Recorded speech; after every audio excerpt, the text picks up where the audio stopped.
طاہر سے کچھ کہو بائی شازیہ چودھری ایپیسوڈ 8۔ پھر بہت سارے دن گزر گئے۔ مجھے ہنوز مناسب جاب نہیں مل سکی تھی۔ حق نواز شاہ کے ہاں فالتو بوجھ کی طرح پڑے پڑے اب تو شرم آنے لگی تھی۔ وہ غریب ایک لفظ بھی نہ کہتا تھا، اسی معمول سے میری دلداری میں لگا رہتا۔ اپنے طور پر وہ بھی ادھر ادھر ہاتھ پیر مار رہا تھا۔ میں اس بے یقینی مایوس کن صورتحال سے تنگ آ چکا تھا۔ اب تو یہ نوبت آ گئی تھی کہ ٹیلی فون کال پی سی او سے کرنے کے لیے بھی پیسے نہیں نکلتے تھے۔ غنیمت تھا جو حق نواز کے دم سے کھانے پینے اور رہنے سہنے کی سہولت میسر تھی۔ اس روز میں نے جیب میں پڑے آخری 10 روپے نکالے اور قریبی پی سی او سے تنزیلہ کے گھر کا نمبر ملایا۔ اتفاقاً اس نے ریسیو کیا۔ کیا آپ کل مجھ سے مل سکتی ہیں؟ میرا دل بہت اداس ہو رہا ہے۔ کسی اپنے کو دیکھنے کے لیے ترس گیا ہوں میں۔ کل؟ وہ متذبذب ہو کر بولی، مگر کہاں؟ آپ پھر؟ میں کچھ سوچنے کے بعد ایک دم جوش سے کہنے لگا، آ گئی ترکیب۔ آپ میرے دوست کے فلیٹ میں آ سکتی ہیں صبح 10 بجے۔ ادھر سے کچھ دیر کو خاموشی طاری رہی۔ وہاں تو کسی کے دیکھ لیے جانے کا خطرہ نہیں رہے گا، میں نے اس کی تسلی کروائی۔ مگر تمہارا دوست تو گھر پر ہی ہوگا۔ نہیں، وہ صبح 9 بجے سے شام 6 بجے تک اپنے آفس میں ہوتا ہے۔ وہ مائنڈ تو نہیں کرے گا؟ کبھی نہیں۔ میں اسے بتا دوں گا کہ کل میرے مہمان آئیں گے۔ وہ اللہ لوک بندہ ہے، زیادہ قرید نہیں رکھتا، خاموش رہتا ہے۔ آپ اس سے ملیں گی تو بہت خوش ہوں گی۔ بہت قدر دانا اور باریش آدمی ہے۔ ٹھیک ہے، میں کل آفس سے چھٹی کر لیتی ہوں۔ 10 بجے سیدھی تمہاری طرف آ جاؤں گی۔ تم لوکیشن بتا دو۔ بالآخر وہ مان گئی۔ میں نے ایڈریس لکھوا دیا۔ واپس لوٹا تو رات گہری ہونے لگی تھی۔ میں کل کا انتظار کرنے لگا۔ نہ جانے کیوں، اس سے ملنے، اسے دیکھنے، اس سے بات کرنے کو بہت دل چاہ رہا تھا۔ غیروں کے اس دیس میں وہی تو ایک اپنی تھی۔ اس رات حق نواز خاصی دیر سے لوٹا تھا۔ گھر آیا تو اس کے ہاتھ میں ایک سیاہ شاپر تھا۔ کھانا کھانے کے بعد اس نے شاپر کھولا۔ اس میں بوتل تھی۔ شوق رکھتے ہو؟ اس نے برف کے کیوب گلاسوں میں ڈالتے ہوئے معنی خیز لہجے میں استفسار کیا۔ میں دنگ رہ گیا۔ کبھی پینے کا اتفاق نہیں ہوا۔ میرے جسم میں سنسنی سی دوڑ گئی۔ نظریں بوتل میں بند سیال پر جم گئی تھیں۔ غم غلط کرنے کا بہترین ذریعہ ہے، چاہو تو آزمائش کر دیکھو۔ میں مہینے کے مہینے لاتا ہوں، پی کر بدن میں چستی سی آ جاتی ہے، بے سکون نبضیں سکون پا جاتی ہیں۔ لاؤ پھر دے دو۔ یہاں تو سینے میں غم کی بٹیاں دہک رہی ہیں۔ میرا دل بے ایمان ہو گیا۔ پہلے گلاس نے خاصی آفت مچائی تھی۔ سینے میں جلن ہونے لگی۔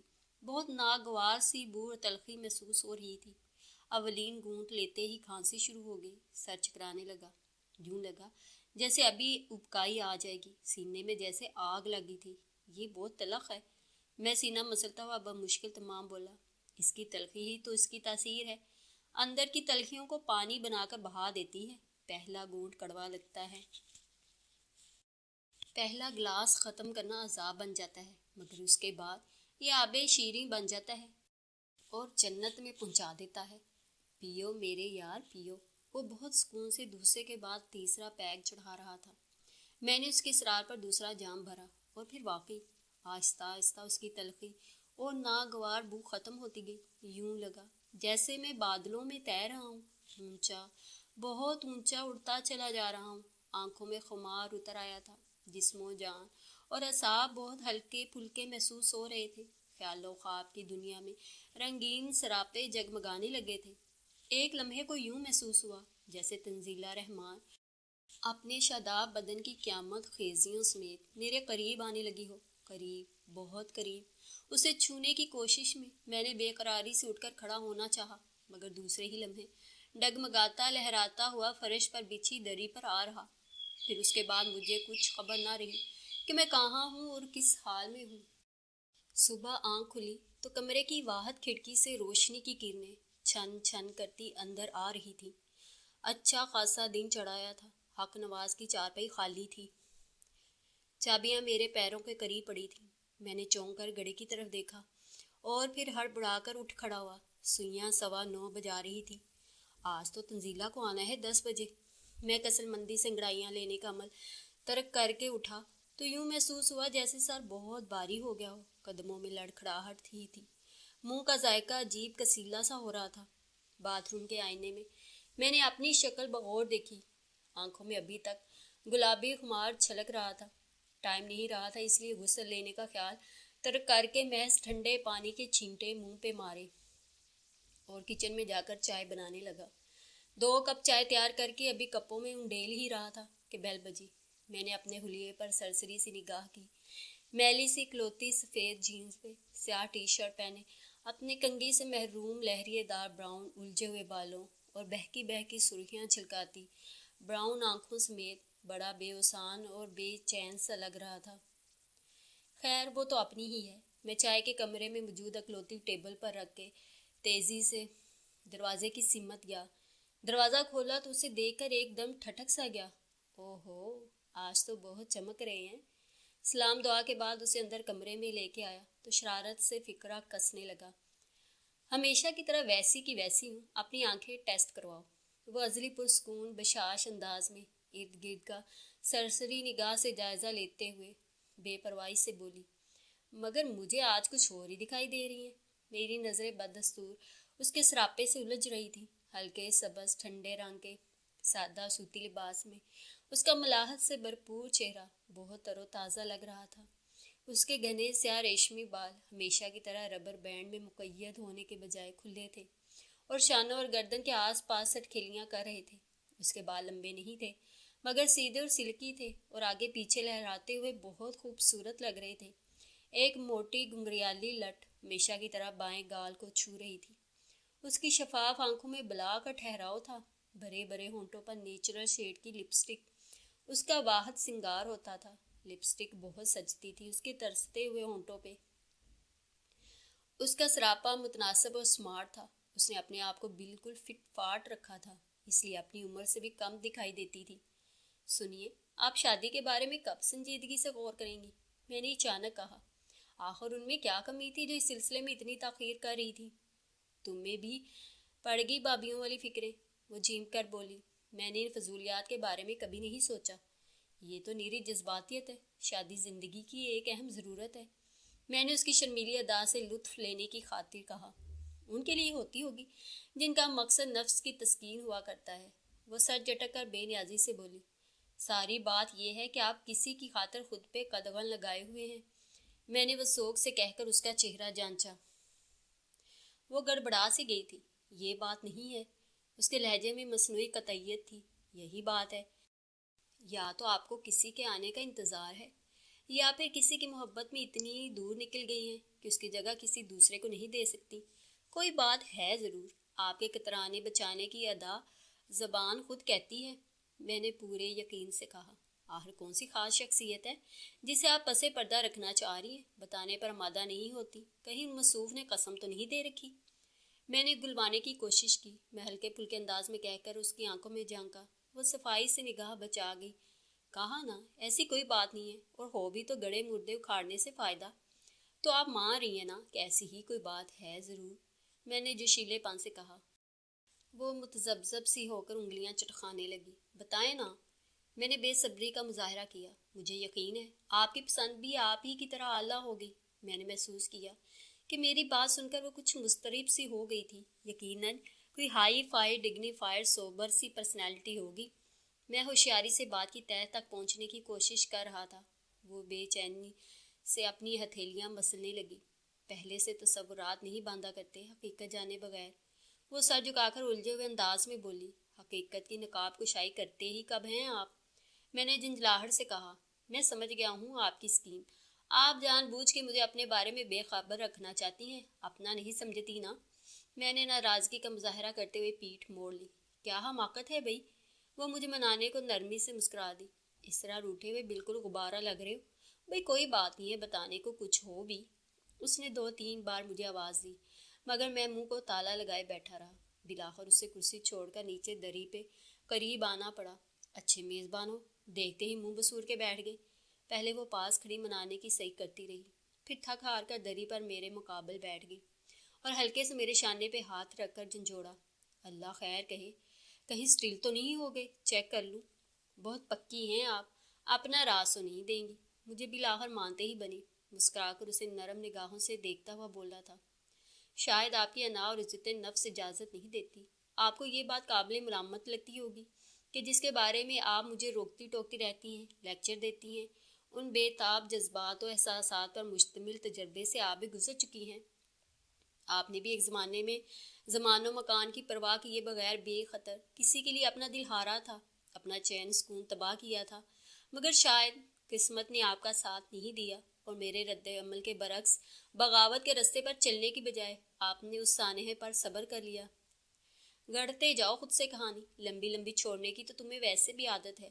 اس نے میری بات کو مزاج کے رنگ میں اڑانا چاہا تھا، مگر اس کا لہجہ کمزور تھا، وہ اس کی مخصوص مضبوطی اور قطعیت یکسر غائب تھی۔ اچھا چھوڑو ان باتوں کو، یہ دیکھو میں تمہارے لیے کیا لائی ہوں۔ اس نے بیٹھے بیٹھے ہاتھ بڑھا کر میز سے سیاہ شاپر اٹھا لیا۔ میں نے بے دلی سے کھولا اور پھر آنکھیں پھاڑ پھاڑ کر اسے دیکھنے لگا۔ ایسے کیا دیکھ رہے ہو بھئی؟ یہ بی اے کے کورس کی کتابیں ہیں اور یہ تمہارے لیے ہیں۔ اللہ نے چاہا تو کچھ دنوں میں تمہارے لیے جاب کا بندوبست بھی ہو جائے گا۔ دن کی نوکری کرنا اور رات کو پڑھائی، یہ کیسے ممکن ہے بھئی؟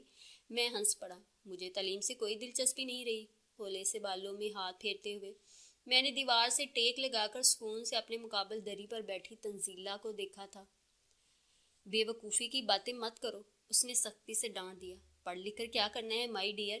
میں نے دونوں ہاتھوں کی انگلیاں ایک دوسرے میں پھنسا کر انہیں پشت کی جانب دیوار سے ٹکا کر ان پر اپنا سر رکھ لیا۔ کیا مطلب ہے؟ انسان کس لیے پڑھتا ہے؟ اس نے گور کر دیکھا، انداز میں غصے بری حیرانی تھی۔ یاد رکھو، تعلیم ہی سے انسان کی قدر و عزت اور پہچان ہوتی ہے، بھلے سے وہ لاکھوں میں کھیل رہا ہو، مگر تعلیمی قابلیت کی اپنی ایک اہمیت ہوتی ہے۔ مجھے بڑا ارمان ہے کہ تم پرائیویٹ ہی صحیح مگر تعلیم ضرور حاصل کرو، اس سے تمہاری سوچ اور شخصیت میں نکھار آ جائے گا اور تم زیادہ بہتر انداز میں حقائق کا تجزیہ کر سکو گے۔ پھر کیا ہوگا؟ اس سے مجھے کیا ملے گا؟ میں ہٹیلے انداز میں بولا۔ تحریم، جب تم اس طرح سطحی انداز میں سوچتے ہو تو مجھے بہت تکلیف ہوتی ہے۔ میں تمہیں بہت اعلیٰ انسان کے روپ میں دیکھنا چاہتی ہوں۔ ایک اچھا انسان ہمیشہ مثبت انداز فکر رکھتا ہے، وہ مایوسیاں شمار نہیں کرتا، اپنے حوصلے اور ہمتیں جوان رکھتا ہے۔ آپ کی آواز بہت خوبصورت ہے، انڈیا کی ایک اداکارہ سے ملتی ہے، کیا نام ہے اس کا؟ میں ذہن پر زور دیتے ہوئے یاد کرنے لگا۔ تحریم؟ وہ شدید ناراضگی کے عالم میں مجھے دیکھنے لگی۔ میں کیا کہہ رہی ہوں اور تم مجھے کہاں کی سنا رہے ہو؟ اتنی ڈٹائی بھی اچھی نہیں ہوتی۔ یار سچ کہہ رہا ہوں میں، آپ کی آواز کا ریدم، لوچ اور گداز بڑا متاثر کن ہے، کانوں کو بھلا لگتا ہے۔ خیر یہ تو ہے نا، جب سے آئی ہوں تم مسلسل تعریف کر رہے ہو، کوئی کام تو نہیں نکلوانا؟ وہ جھیم مٹانے کی خفگی سے بولی۔ میں دلچسپی سے اس کے شرماتے لجانے کی ادا سے محفوظ ہو رہا تھا۔ آپ کا پیار ہی بہت کافی ہے ہمارے لیے۔ میں نے یوں ہی اس کا ہاتھ اپنے ہاتھ میں لے کر دبایا۔ اس نے مزاحمت نہیں کی، وہ بے مقصد انداز میں ادھر ادھر دیکھنے لگی۔ ہاتھ بدستور میرے ہاتھ میں تھا، میری نرم نرم سی سرگوشی پہ وہ رواداری سے مسکرا دی تھی۔ آپ مسکراتے ہوئے بہت اچھی لگتی ہیں، دھیرے سے کہتے ہوئے بے اختیار میری نگاہ اس کے بڑے بڑے گلابی ہونٹوں پر جم گئی تھی۔ اس کے نچلے ہونٹ کے وسط میں کھینچی لائنیں جنس مخالف کو بے ساختہ گستاخی پر اکساتی تھیں۔ کیا آپ کو میرے منہ سے اپنی تعریف سننا اچھا نہیں لگ رہا؟ میں نے دبے لہجے میں کہتے ہوئے سیدھا اس کی شفاف سیاہ آنکھوں میں دیکھا۔ جھوٹی تعریف صرف بیوقوف آدمی کو خوش کر سکتی ہے، تم جانتے ہو میں اس قسم کے خرافات کی قائل نہیں ہوں۔ اس نے دو ٹوک جواب دیا۔ لڑکیاں تو اپنی تعریف سن کر بہت خوش ہوتی ہیں، بلکہ تعریف سننے کے لیے ہی تو فیشن کے تمام تر لوازمات استعمال کرتی ہیں۔ میں ان لڑکیوں میں سے نہیں ہوں، مجھے تعریف نہیں، انسانیت کا بے لوث مظاہرہ خوش کرتا ہے۔ یہ جوہر خود میں اور دوسروں میں دیکھ کر جی بھر کے خوش ہو جاتی ہوں۔ تمہارا دوست کب تک واپس آتا ہے؟ شام 6 بجے کے بعد، میں نے جواباً کہا۔ آپ کون سی خوشبو استعمال کرتی ہیں؟ وہ چونکہ دری پہ میرے عین سامنے بہت کم فاصلے پہ دو زانو بیٹھی ہوئی تھی، اس لیے اس کے بدن سے اٹھتی بینی بینی مدم خوشگوار مہک ہوا کے دوش پہ سیدھی میرے نتنوں کو چھو رہی تھی۔ وہی جو ہمیشہ سے استعمال کرتی آئی ہوں۔ کیوں؟ اس نے کچھ تحیر سے مجھے دیکھا، غالباً سوال کا مقصد جاننا چاہ رہی تھی۔ بہت دل فریب مہک ہے، دھیمی دھیمی اور سحر انگیز۔ میں نے اس کی جانب جھک کر ایک طویل سانس بھر کر مہک اپنے اندر سموتے ہوئے کہا، تم تو پاگل ہو۔ وہ کتابیں سیٹ کرتی ہوئی بے نیازی سے بولی، ہاں تو آپ جیسے لوگوں نے ہی تو پاگل بنایا ہوا ہے ہمیں۔ میں لہک کر بولا، مجھے کیوں الزام دیتے ہو؟ تنزیلہ رحمان کا نام لو نا سیدھی طرح۔ وہ بدستور مصروف سے انداز میں بولی، پھر اس نے کڑائی پر بندی گھڑی کی سمت دیکھا۔ اوہ 11:30 ہو رہے ہیں، مجھے یہاں آئے ہوئے 1.5 گھنٹہ گزر چکا ہے، چلتی ہوں اب۔ اس کے ساتھ ہی اس نے اٹھ کر کھڑا ہونا چاہا۔ ہوں میں آپ کو ابھی نہیں جانے دوں گا، بیٹھے نا میرے پاس۔ میں نے مچل کر اس کا ہاتھ تھام کر بٹھانے کے لیے اپنا ہاتھ بڑھایا، مگر اس کے ہاتھ کی بجائے اس کے لمبے چوڑے سبز کاٹن کے دوپٹے کا پلو میرے ہاتھ میں آ گیا۔ وہ چونکہ اپنے دھیان میں ایک دم کھڑی ہوئی تھی، اس لیے اس کا شانوں پر پھیلا ہوا دوپٹہ پورے کا پورا پلو سے کھنچتا ہوا میرے ہاتھوں میں آ گیا۔ اب وہ بغیر دوپٹے کے سرو قد میرے سامنے کھڑی تھی۔ یوں ہی میری نگاہ اس کی سمت اٹھی تھی، اور پھر میں نے محسوس کیا جیسے میرے جسم میں چونٹیاں سی رینگنے لگی ہوں۔ میں نے ایک دم جرجری لی۔ میری جائزہ لیتی ہوئی آنکھوں میں سرخ ڈورے مزید نمایاں ہو گئے۔ 26-27 سال کی بھرپور عورت کا شباب اور گداز میرے سامنے تھا۔ جانے کیا ہوا؟ مجھے خود سے ڈر لگنے لگا۔ اپنی رگوں میں دوڑتے آتشی سیال نے ایک آگ سی بھڑکا دی تھی۔ او ہو، بالکل بچے ہی بن جاتے ہو تم، اس نے اسی بے نیازی اور لاپرواہی سے کہتے ہوئے تیزی سے جھک کر دوپٹہ اپنے شانوں پر برابر کیا اور کرسی پر بیٹھ گئی، گویا میری گزارش قبول کر لی تھی۔ آپ مجھ سے کتنا پیار کرتی ہیں؟ میں کرسی کے قریب 2 زانو بیٹھتے ہوئے کرسی کے ہتھے پر پڑے اس کے ہاتھ پہ ہاتھ رکھ کر آسان سے بولا، جتنا بہنیں اپنے بھائیوں سے کیا کرتی ہیں۔ اس نے نرم مسکراہٹ سے جواب دیا۔ میں کچھ مضطرب سا ہو کر اس کی انگلیاں سہلانے لگا۔ میری سوچ کا دائرہ کہیں اور بکھرا جا رہا تھا۔ ایک عجیب سا لاوا سینے میں پک رہا تھا اور بہہ جانے کو بے تاب تھا۔ مجھے لگا جیسے میرا حلق خشک ہوا جا رہا ہے۔ مجھے تشنگی کا شدید احساس ہو رہا تھا۔ وہی حس پھر جاگنے لگی تھی۔ کن سوچوں میں گم ہو گئی؟ وہ میری خاموشی سے اکتا کر پوچھ بیٹھی، اور یہ میری انگلیوں نے کیا قصور کیا ہے جو ان کو مروڑ رہے ہو؟ اس نے ہلکے پھلکے انداز میں کہہ کر ہاتھ چھڑانا چاہا، مگر میں نے گرفت ڈھیلی نہیں کی۔ یہ لمس جانی پہچانی تسکین کی راہیں دکھلا رہا تھا، ایمان متزلزل کر رہا تھا۔ میں نے جھٹکے سے سر اٹھا کر بغور اس کو دیکھا۔ مجھے یوں لگا جیسے میری آنکھیں اور ہونٹ سلگنے لگے ہوں۔ ایک جانی پہچانی مانوس طلب انگڑائی لے کر بیدار ہو گئی۔ کیا ہے بھئی، ایسے کیوں دیکھ رہے ہو؟ اور یہ آنکھیں اتنی سرخ کیوں ہو رہی ہیں؟ رات جاگتے رہے ہو کیا؟ وہ میری اس قدر جوشیلی اور گہری نظر سے جذب سے ہو رہی تھی، میری آنکھوں میں خون کے ڈورے تیرنے لگے تھے۔ ہاں، آپ کی یاد میں نے معنی خیز انداز میں کہہ کر اس کی طرف دیکھا۔ میں اس کے رد عمل کی نوعیت جاننا چاہتا تھا۔ وہ سر جھٹک کر مسکرا دی۔ اس کے بے نیاز انداز میری مسلسل حوصلہ افزائی کر رہے تھے، گویا وہ میری لائن پر جا رہی تھی۔ میں نے اس کا اندھیا پا کر ایک اور جسارت کر ڈالی، ہولے سے ہاتھ بڑھا کر بائیں گال پہ جھولتی ہوئی گنگریالی لٹ کو انگلی پر لپیٹنے لگا۔ کیا کر رہے ہو تم؟ اس نے دوسرے ہی لمحے میرا ہاتھ جھٹک کر الجھے ہوئے برہم انداز میں تحیر سے میری جانب دیکھا تھا۔ میں اس کے غیر متوقع رد عمل سے گڑبڑا سا گیا، تاہم اپنی شوخیاں ترک نہیں کی۔ وہ ہونٹ چباتے ہوئے تیش زدہ سے مجھے گھور رہی تھی۔ ناراض کیوں ہوتی ہیں؟ لاڈ کر رہا ہوں آپ سے، میں نے ہنس کر کہا۔ اچھا لاڈ ہے یہ، اور کسی کی نظر پڑ جائے تو مصیبت پڑ جائے گی۔ لوگوں کو تو کام ہی باتیں بنانا۔ وہ میری گستاخی پر مشتل تو تھی، مگر اپنی فطرت اور رشتے کی نزاکت کی بدولت غصہ پی کر بات کو عام تاثر دے رہی تھی۔ یہاں بند کمرے میں کون دیکھنے والا ہے؟ ویسے آپ کے ہاں کچھ زیادہ ہی مصیبت نہیں پڑتی؟ میں چھیڑنے والے انداز میں کہا۔ مصیبت پڑ جائے گی جیسا کا تقیہ کلام بن گیا تھا۔ جب تک تم جیسے مصیبتیں پیدا کرنے والے لوگ زندہ ہیں، مصیبتیں تو پڑتی رہیں گی۔ اچھا، میں چلتی ہوں، 12 بج رہے ہیں۔ اختصار صاحب نے 10 دفعہ بندہ بھیجا ہوگا میرے ڈپارٹمنٹ میں، اور مجھے یقین ہے کہ گھر بھی فون ضرور کیا ہوگا۔ ویسے بھی اسے شک ہو گیا ہے کہ تمہارا مجھ سے خفیہ رابطہ ہے۔ یہ نہ ہو وہ تازہ ترین اسکینڈل کی تلاش میں ہمیں ڈھونڈتا ہوا ادھر آ نکلے۔ اس سے کچھ بعید نہیں۔ آپ ان سے کیوں خوف کھاتی ہیں؟ میں جھنجھلایا تھا۔ مجھے یوں لگتا ہے جیسے ابتسار بھائی کا آپ کے ماضی سے گہرا تعلق رہا ہو۔ فضول باتیں مت کرو، اس نے سختی سے جھڑک دیا۔ اس کا چہرہ متزلزل ہو رہا تھا۔ اس نے نظریں نہیں اٹھائی تھی، چہرہ کا رنگ پھیکا پڑ گیا تھا۔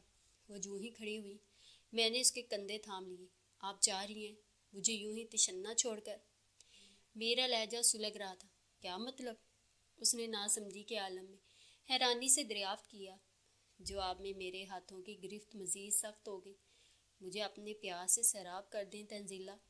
میں نے محسوس کیا کہ میری آواز کے ساتھ ہی میرے پورے جسم میں بھی شدت جذبات کے باعث لرزش پیدا ہو گئی تھی۔ کیا کہہ رہے ہو بھائی؟ میرے تو کچھ پلے نہیں پڑا۔ وہ اب بھی کچھ اندازہ لگانے میں ناکام رہی تھی۔ مجھے آپ اپنا پیار دے دیں، میرا من بہت پیاسا ہے، تنہا ہے، آپ میری بکھری ہوئی ہستی کا سامان بن جائیں۔ میں جنون کے عالم میں جانے کیا کیا بک رہا تھا۔ تم مجھے ہوش میں نہیں لگ رہے ہو، کہیں پی تو نہیں لی؟ وہ عجیب بے یقین پریشان نظروں سے میری وحشتوں کا نظارہ کر رہی تھی۔ ہاں، میں نے پی لی تھی رات تھوڑی سی، میں نے اعتراف کیا۔ میری سانسوں میں گلی شراب کی بو بذات خود اپنی موجودگی کا اعلان کر رہی تھی۔ کیا؟ اس نے جھٹکے سے میرے ہاتھ ہٹاتے ہوئے شدید غیظ سے دیکھا۔ تو اسی لیے اپنے حواسوں میں نہیں ہو، آنکھیں بھی انگارہ بنی ہوئی ہیں۔ پھر وہ غصے سے کانپتی ہوئی تا دیر لیکچر دیتی رہی، مگر اس وقت میرے پلے اس کا ایک لفظ بھی نہیں پڑا۔ کچھ اتنے عرصے کی پرہیزگاری اور احساس ناکامی، دوسرے شراب کی فتنہ پردازیاں، میری ستھری سچی سوچیں نفس کے زہر سے آلودہ ہو چکی تھیں۔ مکمل تنہائی، بند کمرہ اور پھر بھرپور شباب عورت کا ساتھ، جس کے وجود سے اٹھتی مہک مجھے مست و بے خود کیے جا رہی تھی۔ اس کے بھرے رسیلے ہونٹ میرے جذبات میں ہلچل مچانے لگے۔ اس کا گداز سراپا میرے لیے امتحان بن گیا۔ میں اس وقت تمام اعلیٰ ترین اخلاقی، سماجی اور مذہبی اقدار فراموش کر چکا تھا۔ یہ بھی فراموش کر دیا تھا کہ مقابل کھڑی عورت سے میرا کیا رشتہ بنتا ہے۔ اس وقت بند کمرے میں صرف دو کردار تھے، ایک مرد اور ایک عورت۔ بولے، دیں گے نا مجھے اپنا پیار؟ میں دوبارہ اس کی طرف بڑھتے ہوئے مخمور انداز میں پوچھا۔ یہ پیار تو پہلے ہی تمہارے لیے، تم میرے چھوٹے بھائی جو ہوئے۔ اس نے اپنا اضطراب چھپاتے ہوئے بہادری سے مسکرا کر جواب دیا اور قدم دروازے کی سمت موڑنا چاہے۔ نہیں، مجھے یہ والا پیار نہیں چاہیے۔ وہ واضح طور پر اپنی حیران پریشان ہراساں کیفیت چھپانے میں ناکام ہو گئی تھی۔ اس کے لہجے میں نامعلوم سی لرزش شویدہ تھی، آنکھوں سے خوف جھلک رہا تھا، وہی جس کا ایک مرد اور عورت کے درمیان لین دین ہوتا ہے۔ میں نے اس کی آنکھوں میں دیکھتے ہوئے دھیرے سے جھک کر گویا دھماکہ کیا۔ وہ صدمے اور استجاب کے اعلیٰ ترین درجے پر پہنچ کر ساکت سی رہ گئی۔ وہ حیرت سے ٹکر ٹکر مجھے دیکھ رہی تھی۔ تمہیں اندازہ ہے تم کیا کہہ رہے ہو؟ بہت دیر بعد وہ بولی تو یوں لگا جیسے کسی کنویں سے آواز برآمد ہوئی ہو۔ اس کی پتھرائی ہوئی بے یقین متوحش آنکھیں میرے چہرے پر جم سی گئی تھی۔ شراب نے تم سے اپنے برے بھلے اور رشتے ناطے کی سے ام الخبائث کہا جاتا ہے۔ کیا تم جانتے ہو میرا تم سے کیا رشتہ ہے؟ یاد کرو، تم نے مجھے بہن بنایا تھا، بھائی ہو تم میرے، نشے میں سب ادب و آداب بھلا بیٹھے ہو۔ وہ دکھ انتہا پر روحانسی نظروں سے مجھے دیکھتی ہوئی بمشکل تمام بول رہی تھی، مگر مجھے اس وقت کسی شے کا ہوش نہیں تھا۔ میرے لیے یہی بہت تھا کہ میری جسارت پر وہ آگ بگولا ہو کر مجھ پر جھپٹی نہیں تھی۔ ابھی تک زبانی کلامی ہی واضح و نصیحت کر رہی تھی، گویا پیش قدمی کر کے اس کا اپنی گرفت میں لے کر ٹھنڈا کیا جا سکتا تھا۔ اس کے اندازے بتا رہے تھے کہ زیادہ مزاحمت نہیں کرے گی، ظاہر ہے دل سے وہ بھی میری قربت کی طالب ہوگی۔ کتنی بار میری خوبصورتی کا اعتراف کر چکی ہے، اپنی مسکراہٹ کے پھول نچھاور کرتی ہے، نرم نرم جذبوں سے لبریز آنکھوں سے مجھے دیکھتی ہے۔ دل میں یقیناً میری کشش کی اسیر ہو چکی ہوگی، اور میری طرح وہ بھی اس حقیقت کو تسلیم کر چکی ہوگی کہ ابتدا میں بہناپے کے نام سے بنایا جانے والا یہ رشتہ اب طلب کے انوکھے رنگ اختیار کر چکا ہے۔ میں نے ہاتھ بڑھا کر اسے اپنی آغوش میں کھینچنا چاہا، مگر وہ مچھلی کی طرح پھسل گئی۔ میں کمرے کا لاک لگا چکا تھا اور چابی جیب میں تھی، گویا وہ پوری طرح میری دسترس میں تھی اور اس وقت بے بس تھی۔ مجھے آپ سے بہن بھائی والا پیار نہیں چاہیے، وہ پیار چاہیے جو وجود رکھتا ہو، جسے محسوس کیا جا سکے۔ اگر آپ مجھ سے واقعی پیار کرتی ہیں تو آج اس کا ثبوت فراہم کر دیں۔ میں نے بپھرے ہوئے جذبات سے نبرد آزما ہوتے ہوئے دیوانگی سے کہا۔ تحریم، پلیز اتنا مت گراؤ مجھے میری نظروں سے۔ وہ دیوار سے لگ کر دونوں ہاتھ آگے کر کے گویا پیش قدمی روکنے کی کوشش کر رہی تھی۔ یاد کرو، تم تنزیلہ رحمان سے پیار کرتے ہو۔ وہ بری طرح سٹپٹائی ہوئی تھی۔ میں اس سے محبت نہیں بلکہ نفرت کرتا ہوں۔ میں اس کی بات مکمل ہونے سے پہلے ہی گھرا کر بول پڑا۔ اس نے میری زندگی تباہ کر ڈالی، میری تعلیم کے قیمتی سال ضائع کر دیے، مجھے گھر سے بے گھر کیا، مجھے ان حالوں تک پہنچا دیا کہ جیب میں پھوٹی کوڑی بھی نہ رہی۔ آج میرے پاس زہر کھانے کے بھی پیسے نہیں جیب میں، فقیروں سے بدتر حالت ہے میری۔ مجھے نفرت ہے اس کے نام سے، اس کے وجود سے، اس کے تصور سے۔ میں اس نام کی ہر لڑکی کو تباہ کر ڈالوں گا، سب سے بدلہ لوں گا اپنی بربادی کا۔ میرے لہجے میں جیسے کوئی درندہ چنگاڑ رہا تھا۔ میں عقل و خرد کی دنیا سے مکمل طور پر بیگانہ ہو چکا تھا۔ اس سے میری نگاہ کی دیوانگی سے خوف آنے لگا۔ مجھے کس بات کی سزا دینا چاہ رہے ہو؟ میرے خلوص کی، ہمدردی کی، میری سادگی کی؟ وہ شاک سی کیفیت میں بولی۔ سزا کب دے رہا ہوں؟ صلہ دینا چاہتا ہوں آپ کی تمام تر عنایات کا۔ میں نے عجیب سی نظر اس پر ڈالی۔ میری نظروں میں منڈتی مردانگی اس کے اوسان خطا کرنے لگی۔ مجھے برباد کر کے کون سا تاج پہناؤ گے؟ ذلت کا، بدنامی کا یا موت کا؟ آپ کو رانی بنا کر رکھوں گا، شادی کر لوں گا آپ سے۔ میری سانسیں بکھری جا رہی تھی۔ وہ ششدر سے مجھے دیکھتی رہ گئی۔ اس کا منہ کھلے کا کھلا رہ گیا۔ شادی کر کے کہاں چھوڑو گے؟ دارالامان میں؟ وہ برائے وہ لہجے میں بولی۔ کوٹھی میں رکھوں گا آپ کو۔ میں بہکے ہوئے انداز میں اسے دیکھ رہا تھا۔ وہی کوٹھی جو تصورات میں تم بناتے رہتے ہو۔ اس نے حد درجہ طنز سے مجھے دیکھا۔ جہاں کہو گی وہیں لے جاؤں گا۔ اب تم زیادہ نہ ترساؤ۔ میرا سینہ تمہارا منتظر ہے۔ میں باہیں پھیلا کر اس کی طرف بڑھا۔ نفس کے تقاضے مجھے بے چین کیے دے رہے تھے۔ وہ خوف سے شل ہو کر دیوار سے لگی، ہولے ہولے کانپ رہی تھی۔ نہیں، پلیز نہیں، اس نے ہاتھ اٹھا کر ڈرے ڈرے ملتجی انداز میں پکارا، مگر میرے اندر کا وحشی مرد پوری طرح بیدار ہو چکا تھا۔ میں بڑے مجنونانہ انداز میں اسے بازوؤں میں لے کر اس پر جھک گیا، اپنے نفس کی تسکین کے لیے۔ اب میں آزاد تھا۔ آپ نے خود ہی تو کہا تھا کہ ہم دونوں کے درمیان سگا رشتہ نہیں ہے۔ ہم کون سی ایک ماں کی اولاد ہے؟ یہ رشتہ تو احساساتی سطح پر قائم کیا گیا تھا۔ سو احساسات بدل بھی تو سکتے ہیں۔ دست جاریت بڑھاتے ہوئے جو ہی میری نگاہ اس کے چہرے کے کھنچے ہوئے ناقابل قبول اذیت ناک وحشت زدہ تاثرات پر پڑی تو میں نے ہاتھ ہٹا لیا۔ میں اس کی رضا سے حاصل کرنا چاہتا تھا۔ آج تک مجھے پیش قدمی کرتے ہوئے جن سے مخالف کی سمت سے مکمل وابستگی اور خود سپردگی کا رسپانس ملا تھا، کسی نے مجھے رسماً بھی نہیں دھتکارا تھا۔ ہمیشہ مجھ پر دیوانہ وار اپنا پیار نچھاور کیا تھا۔ میں نے محبت سے زیادہ محبوبیت کے مزے لوٹے تھے۔ سو اس وقت بھی اسی ہی فضا قائم کرنے کے لیے عارضی طور پر وحشتوں کے اظہار پر بند باندھ دیے۔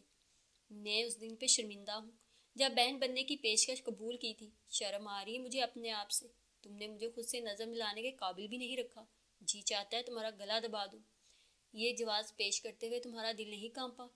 وہ شعلہ بار لہجے میں کہہ رہی تھی، انداز میں زمانے بھر کا تنفر اور غیظ تھا۔ سچ ہے، خون اپنا اثر دکھاتا ہے۔ میں پہلے یہ بات نہیں مانتی تھی، مگر اب اس پہ ایمان لے آئی ہوں۔ تم ہو تو اسی خاندان کے فرد جس میں ابتسار جیسے شرابی کبابی عورت خور مرد پائے جاتے ہیں۔ ان کے کزن ہو، زیادہ نہ صحیح، کچھ نہ کچھ تو اثر لینا ہی تھا خاندانی روایات کا۔ اس کا لہجہ زہر آلود تھا۔ میں چپ چاپ اس کے دلکش ہونٹوں کی جنبش پہ نگاہ جمائے ہوئے تھا، گویا ارد گرد کے ماحول سے قطعی لا تعلق تھا۔ تم جیسے لڑکیوں کو اپنی مٹھی میں دیکھنا چاہتے ہیں، چاہے وہ کسی بھی طرح دام میں آئیں۔ میں نے دوست بننا قبول نہیں کیا تو تم نے وقتی تسکین کی خاطر بہناپے کا چکر چلا لیا۔ وہ بولتے بولتے ہانپنے لگی۔ اس کا بیگا اور روحان سا انداز، غصے سے سرخ اور شعلے اگلتی شفاف آنکھیں جیسے چنگاریاں برسا رہی تھیں۔ مجھے اس وقت کچھ سنائی نہیں دے رہا تھا۔ میں نے بہکتے ہوئے اس کو تھاما۔ عین اسی لمحے کمرے کے دروازے پر تیز دستک ہونے لگی۔ میرا دل اچھل کر حلق میں آ گیا۔ حق نواز شاہ اس ٹائم کبھی بھی نہیں آ سکتا تھا۔ ارد گرد کے محلے میں کسی سے میری جان پہچان نہیں تھی، پھر یہ کون ہو سکتا ہے؟ دستک دوبارہ ہونے لگی۔ میں نے الجھے ہوئے انداز میں تنزیلہ کی طرف دیکھا۔ وہ برق رفتاری سے چارپائی سے اٹھ کھڑی ہوئی۔ اس کے لیے یہ انجانی دستک گویا مدد غیبی ثابت ہوئی تھی۔ دروازہ تو کھولنا ہی تھا۔ میں نے دھڑکتے دل سے لاک ہٹا دیا اور پھر آنے والے کو دیکھ کر طویل سانس لے کر رہ گیا۔ میں ایک ضروری فائل بھول گیا تھا۔ سر نے مانگی تو یاد آ گیا، تو اسے تو گھر پہ ہی چھوڑ آیا، سو ایمرجنسی میں آنا پڑا۔ وہ حق نواز شاہ تھا، اور وضاحت کرنے کے بعد معذرت طلب نظروں سے مجھے دیکھنے لگا۔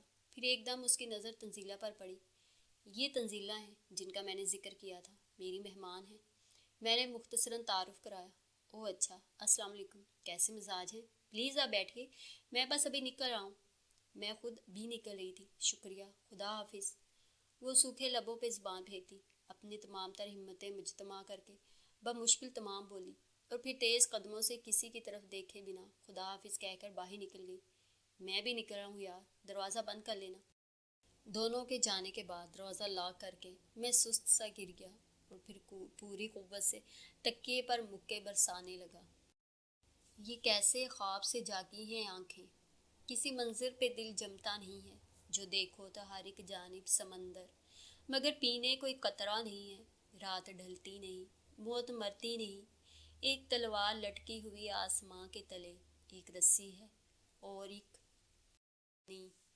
زندگی اب کسی اور سلیبوں سے نیچے اترتی نہیں، موت مرتی نہیں۔ کمپلیکس ہاسپٹل کے نیورولوجی ڈپارٹمنٹ کے کوریڈور میں چکر لگا لگا کے پاؤں شل ہو گئے تھے۔ میں بار بار تشویشناک اور خوفزدہ نظروں سے بند کمرے کی طرف دیکھ رہا تھا۔ آخر نیورولوجسٹ کس قسم کی ٹریٹمنٹ دے رہے ہیں؟ اتنی دیر سے اندر گھسے ہوئے ہیں۔ مجھے شدید بے چینی ہو رہی تھی۔ 3 دن گزر چکے تھے۔ اسی شام اس کے گھر والے اسے پیمز ہاسپٹل میں ایمرجنسی میں لے آئے تھے اور تب سے وہ ادھر ہی تھی۔ میں نے کل گھر فون کیا تو پتہ چلا شام کو میں ہاسپٹل میں پرائیویٹ کمروں کے قطار میں مطلوبہ کمرہ نمبر تلاش کرتا ہوا اس کے روبرو تھا۔ وہ ہوش میں تھی، اس کا چہرہ ستا ہوا تھا، رنگ زرد اور تاثرات ویران سے تھے۔ مجھ پر نظر پڑتے ہی وہ ہسٹریک ہو گئی، جوش سے اٹھنے کی کوشش کی مگر لہرا کر نیچے گر پڑی اور بے ہوش ہو گئی۔ میں فوراً پلٹ آیا تھا۔ رات صبح سے ہاسپٹل میں جلے پیر کی بلی کی طرح ادھر ادھر جا رہا تھا۔ بالآخر شام کو اس کی حالت تسلی بخش قرار دے کر اسے اس کے کمرے میں منتقل کر دیا گیا۔ میں چور قدموں سے دروازہ کھول کر کچھ جھجکتے ہوئے آگے بڑھا۔ اتفاق سے اس کی خالہ کمرے میں موجود نہیں تھی۔ تنزیلہ کی والدہ کا بہت پہلے انتقال ہو گیا تھا۔ وہ اپنے والد کی اکلوتی بیٹی تھی۔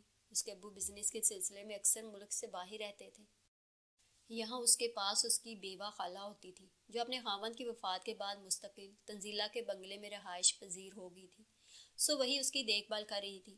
میں بستر سے کچھ فاصلے پر سینے پر ہاتھ باندھ کے کھڑا ہو گیا۔ دل دھک دھک کر رہا تھا اور ہونٹ خشک ہو رہے تھے۔ کیا کہوں اور کیا نہ کہوں؟ میں تو خود سے نظر ملانے کے قابل بھی نہیں رہا تھا۔ وہ بائیں جانب چہرہ موڑے بے حس ادھر ہی دیکھ رہی تھی۔ کندھوں تک سبز کمبل لپیٹا ہوا تھا، چمکدار سیاہ باز سفید تکیے پر بکھرے ہوئے تھے۔ میں کتنی ہی دیر ساکت کھڑا معذرت کے الفاظ سوچتا رہا۔ ایسا لگ رہا تھا جیسے تمام حرف ختم ہو گئے ہوں۔ کمرے میں ایک صحرائی سکوت طاری تھا۔ بالآخر میں نے ہمت کر کے کھنکار کر اس کو متوجہ کیا۔ اس نے آہستگی سے چہرہ موڑ کر سیدھا کیا اور پھر مجھ پر نظر پڑتے ہی اس کی آنکھیں پھٹی کی پھٹی رہ گئی۔ اسے جھٹکا سا لگا تھا مگر کل کے برعکس اس نے فوری رد عمل نہیں دکھایا، یوں ہی بے جان سے انداز میں پڑی دیکھتی رہی۔ اس کی آنکھوں میں ویرانی تھی۔ میں نے بے اختیار جھرجھری سی لی تھی۔ کیوں آئے ہو یہاں؟ بہت دیر بعد وہ بولی تو اس کا لہجہ نقاہت زدہ اور خالی خالی سا تھا، ایک دم سپاٹ اور برفیلا۔ مجھے آپ سے کچھ بات کرنا تھی، پلیز ایک بار میری بات سن لے۔ پھر میں ملتجی سا ہو کر 2 قدم آگے آیا۔ اس نے سرد انداز میں میری بات کاٹ دی۔ کچھ مت کہو، ایک لفظ مت کہو، مجھے تمہاری معذرت نہیں چاہیے۔ بھلا کا دھیما غضبناک لہجہ تھا کہ میں دم سادے کھڑا رہ گیا۔ صرف ایک بار مجھے معاف کر دیجیے پلیز تنزیلہ۔ میں اس کی شاکی نگاہوں سے پانی پانی ہو رہا تھا، نظریں نہیں اٹھا پا رہا تھا۔ وہ بالکل خاموش رہی۔ یقین کیجیے جو کچھ ہوا اس میں میرے شعوری ارادے کا کوئی دخل نہیں تھا۔ میں نے جان بوجھ کر ایسا نہیں کیا۔ پتہ نہیں مجھے کیا ہو گیا تھا، پی کر بہک گیا تھا، ورنہ میرے دل میں آپ کی وہی عزت ہے ایک بہن کی طرح۔ ایک لفظ نہ کہنا ورنہ میں تمہاری زبان کاٹ لوں گی۔ وہ یکدم بستر سے اٹھ کر بھوکی شیرنی کی طرح گھرائی تھی۔ اس کی آنکھوں میں شعلے مچل رہے تھے۔ شدت غضب سے وہ سرتاپا کانپ رہی تھی، سانس دھونکنے کی طرح چل رہی تھی۔ میں دم بخود سا دانتوں میں نچلا ہونٹ داب کے کھڑا رہ گیا۔